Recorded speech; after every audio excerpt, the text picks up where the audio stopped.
Humberto Moral. Bon, je voudrais simplement rappeler que vous êtes professeur d'histoire. D'histoire, oui, bien sûr. À l'université de Puebla, Oui. qui est une grande ville à une centaine de kilomètres à peu près Oui, une centaine de kilomètres de la capitale. Et vous avez aussi un engagement politique Ouais. au sein du conseil, je Le crois, conseil du Morena, qui est le parti du président actuel, Andrés Manuel López Obrador, qui a gagné les élections de 2018, du 1er juillet 2018. Alors, on vous reçoit aujourd'hui, surtout à ce titre-là, pour faire un peu un tour d'horizon, un peu plus d'un an après, pas tout à fait un an, plutôt depuis que le président AMLO, Andrés Manuel López Obrador, est au pouvoir. Qu'est-ce qui a changé au Mexique? Qu'est-ce qu'il est difficile de changer? Comment les Mexicains perçoivent-ils cette présidence? Est-ce qu'elle a apporté vraiment des changements qui vont dans le bon sens de la majorité, ou est-ce qu'il y a des difficultés? Donc la première question, c'est un peu quelle est l'ambiance? Voilà. Bon, et merci Jean-Jacques. Bonjour à nouveau ici à Paris. Donc, je suis déjà un peu de la maison. Un peu, même beaucoup. On s'est vu la dernière fois en avril. Ouais. Donc, oui, mais écoute, 9 mois de l'élection présidentielle au Mexique, je crois que le grand défi d'Andrés Manuel López Obrador aujourd'hui, c'est combattre d'une façon très forte cette corruption cumulée qui avait, pas seulement au niveau de l'État, au niveau des entreprises publiques ou au niveau des établissements publics, mais aussi la corruption qui était accumulée depuis longtemps au niveau même des entreprises privées.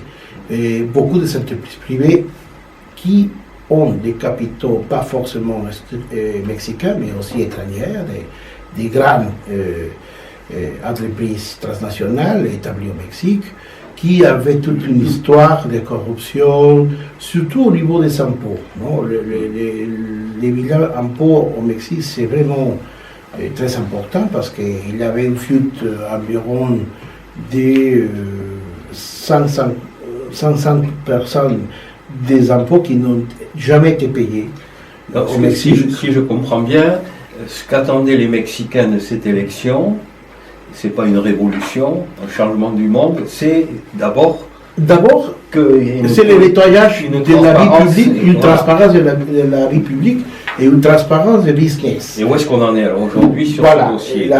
Voilà, justement, la première action qu'a fait Andrés Manuel, c'est la séparation entre les pouvoirs politiques et les pouvoirs économiques. C'est-à-dire que les grands capitaux, les grands entrepreneurs, ok, on va faire business, mais ce sont les règles du jeu qui vont changer. D'accord. Il faut payer des impôts, pas d'évasion, pas de simulation, et on va faire des réformes constitutionnelles qui ont déjà commencé pour justement augmenter la surveillance de l'État sur les gros problèmes des impôts, au niveau des entreprises privées, au niveau aussi des alliances commerciales entre entrepreneurs mexicains et entrepreneurs étrangers, qui avaient aussi un grand problème financier. Et au niveau de l'État, la séparation entre les pouvoirs politiques et les pouvoirs économiques. C'est-à-dire que les fonctionnaires d'État, au niveau municipal, au niveau d'État, au niveau fédéral, doivent aussi accomplir des règles spéciales, des contrôles sur les ressources économiques qui ont été déposées par la population via les impôts, etc., les services, avec des nouvelles règles du jeu aussi. On a fait beaucoup de réformes constitutionnelles pour augmenter la surveillance et aussi, une très bonne idée a été de faire des conseils des citoyens qui sont présents au niveau municipal, au niveau d'État et au niveau fédéral pour la surveillance citoyenne de tous les revenus d'État et quels sont les investissements qui vont se faire. C'est-à-dire qu'il y a des conseils à différents niveaux, des prises de décision. Voilà, parce que le Mexique c'est une république fédérale, oui. C'est-à-dire qu'il y a 3 niveaux de gouvernement, c'est-à-dire le gouvernement municipal, au niveau de la municipalité de l'État, au niveau de l'État fédéral, et au niveau la fédération. Les États de la fédération. C'est-à-dire toutes les affaires qui appartiennent à la fédération, au gouvernement fédéral. Et donc il y a des conseils. Il y a des conseils au niveau municipal, au niveau d'État et au niveau fédéral qui commencent à faire la surveillance. C'est-à-dire ils ont communication systématiquement des appels d'offres, des contrats signés. Tout à fait. On a commencé à faire ça. Et puis, au niveau de la déclaration des impôts, même en particulier et aussi dans l'entreprise, il faut tout enregistrer avec un système électronique où il y a une surveillance en permanence. Donc, on ne peut pas faire déjà des simulations comme ailleurs, non, qu'il y avait une énorme corruption au niveau de la simulation et aussi de l'évasion et de toutes sortes, non, des petits schémas pour faire l'évasion des impôts. À mon avis, c'est la première chose qu'on a fait du point de vue économique. Et il y a de très bons résultats par rapport à ça. On a eu une augmentation des rentrées fiscales environ de 80% par rapport à l'époque antérieure où la récaudation était moins de 50%. D'accord. Mais est-ce que la bataille, on en a beaucoup parlé dans la presse, contre la revente de l'essence, enfin les vols à la société pétrolière, Pemex, à tous les niveaux, depuis en haut, jusqu'en bas. Oui, il y a eu même des graves accidents. Oui, bien sûr. Qui sont morts pour avoir essayé ce qu'on appelle le huachicolero. Et est-ce que là aussi, il y a des résultats? Est-ce que la société pétrolière a amélioré ses résultats par cette lutte contre les vols dont elle était la victime? Les vols continuent encore. C'est vraiment une affaire étendue par toutes les voies pétrolières que nous avons au pays. Et c'est une lutte en permanence. Mais à mon avis, il y a aussi des résultats. C'est-à-dire que la diminution du vol de l'essence et des produits pétroliers ont une descente à partir de 3 mois jusqu'aujourd'hui d'environ 80% aussi.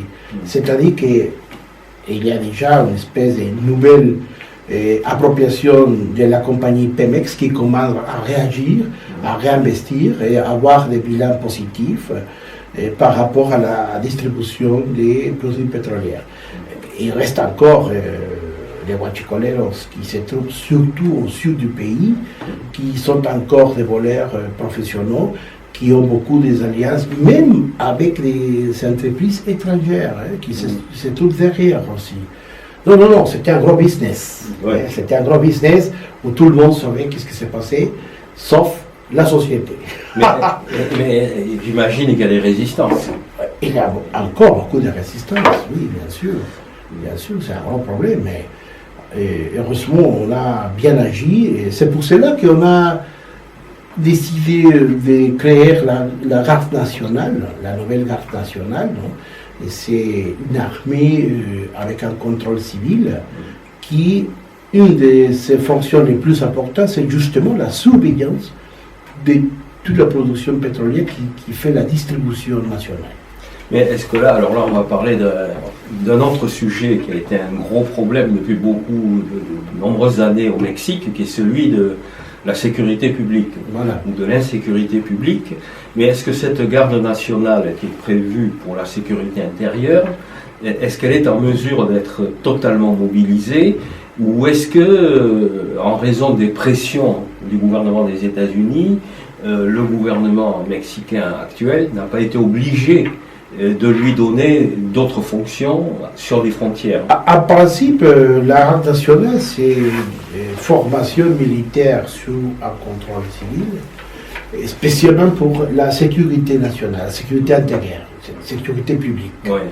Mais comme le gros problème de la frontière sud est énorme, parce qu'il y a migration où il n'y a pas de contrôle, en venant de l'Amérique centrale surtout, on a décidé d'augmenter un peu les fonctions de la garde nationale en tant qu'une garde d'immigration vers le sud, mais il y a une résistance, pas forcément du côté des États-Unis, mais c'est la résistance de la part de la Commission nationale des droits humains mexicaine, que c'est une espèce d'ombudsman indépendant, qui a commencé à dire non, il faut arrêter ça parce que c'est pas normal, c'est pas dans la loi que la garde nationale commence à faire des boulots de type migratoire.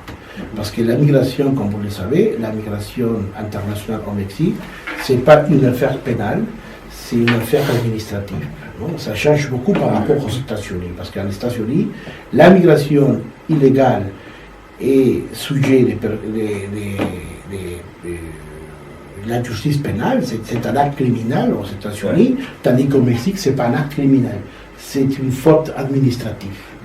Donc c'est pour cela que la garde nationale mexicaine, dans la frontière sud, a le devoir de faire un contrôle administratif de tous les gens qui viennent de l'étranger, qui traversent la frontière d'une façon illégale.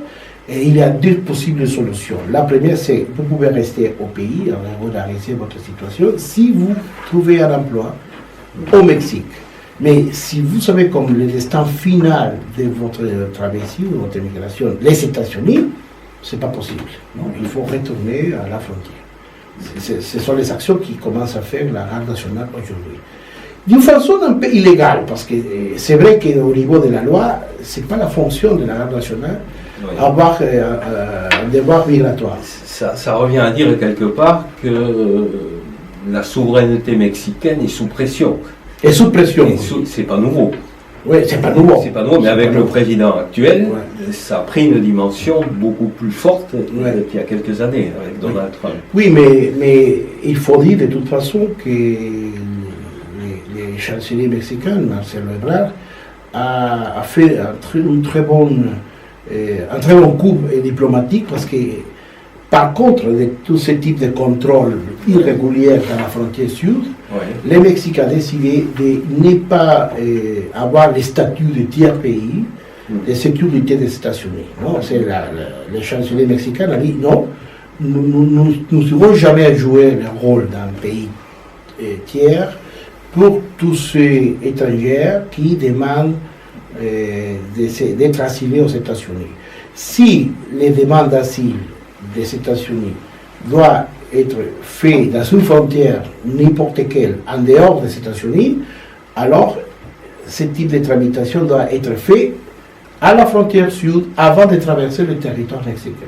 C'est-à-dire que tous les demandeurs d'asile politique doivent faire les démarches administratives à Guatemala. Mais le Guatemala a refusé aussi.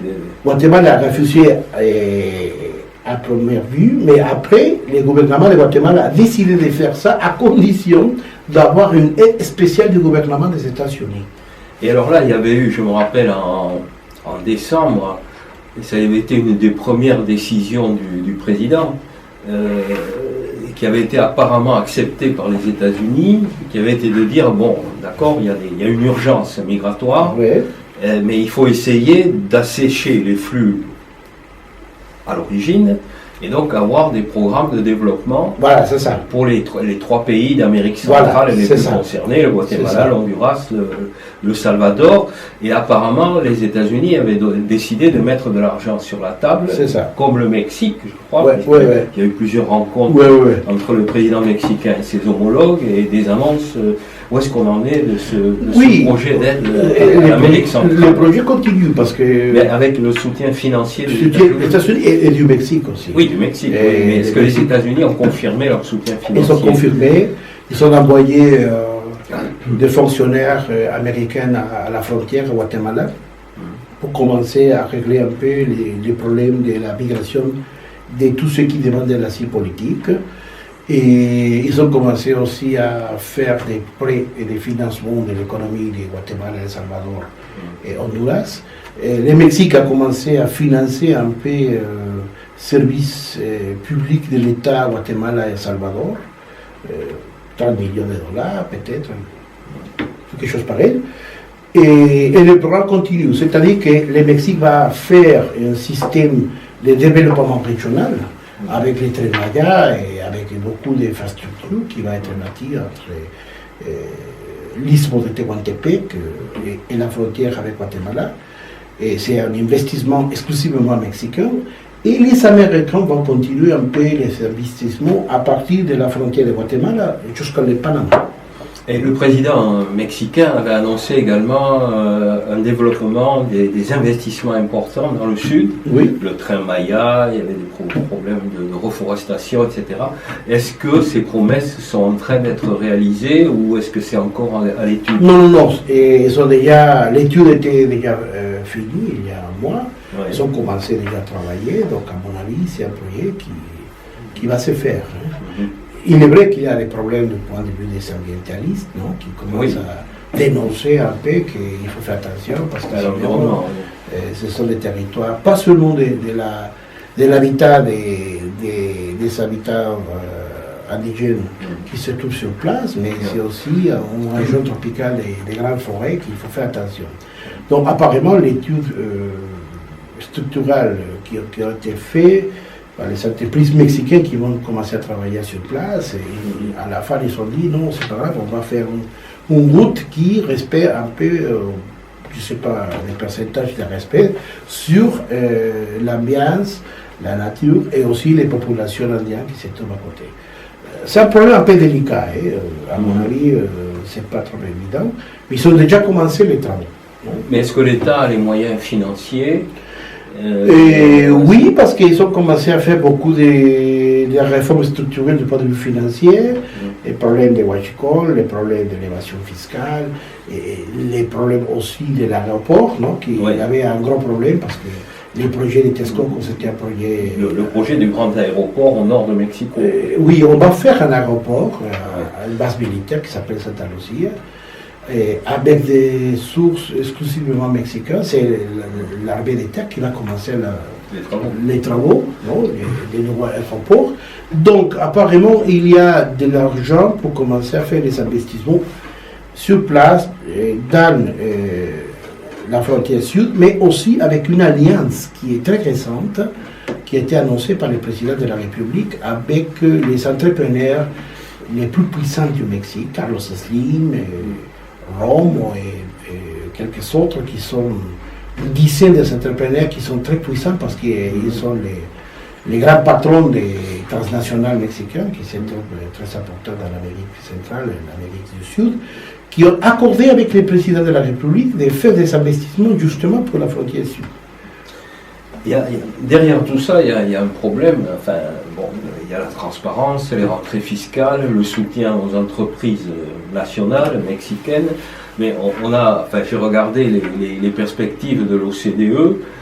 Elles sont grises pour le Mexique. Il semblerait qu'il y ait encore beaucoup de problèmes et que la croissance, une croissance plus vigoureuse, ne soit pas au rendez-vous encore pour l'instant. Oui, c'est ça.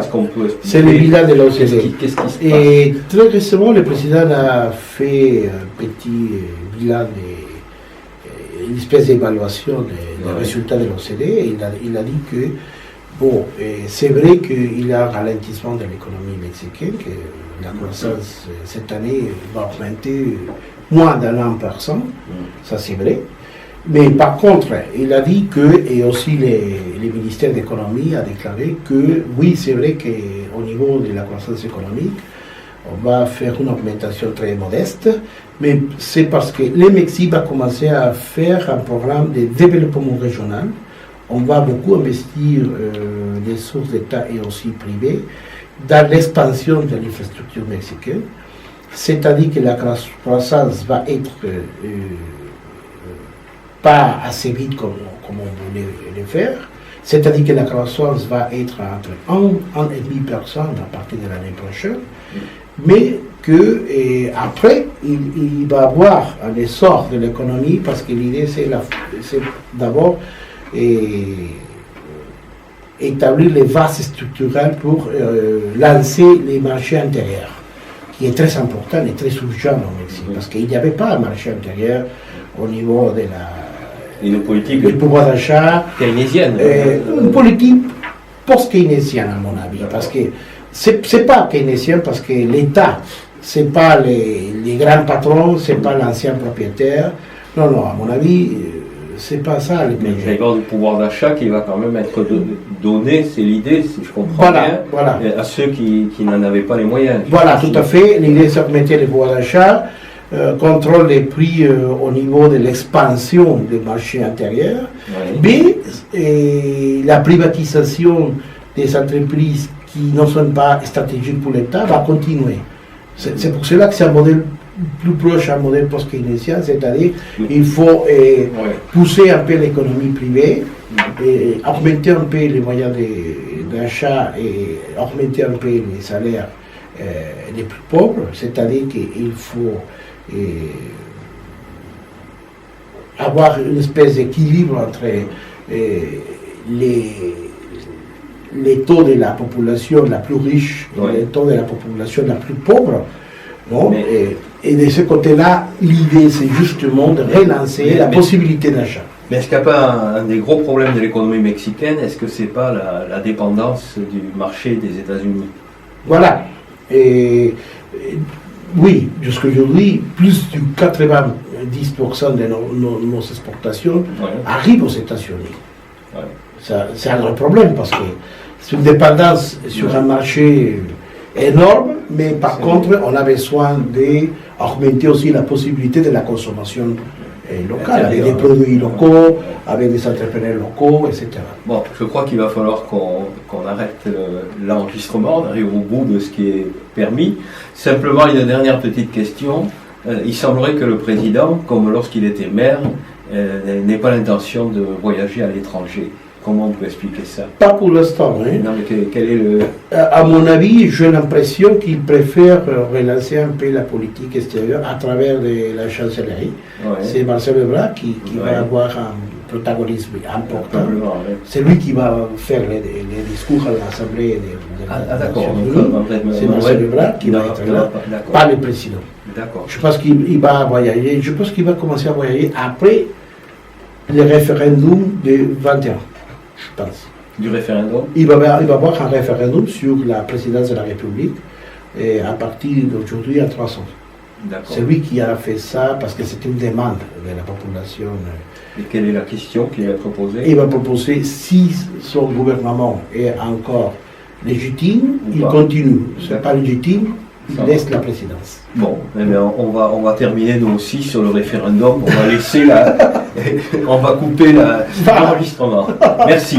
Non, à toi, Jacques, et aussi à la Fondation. Très bien.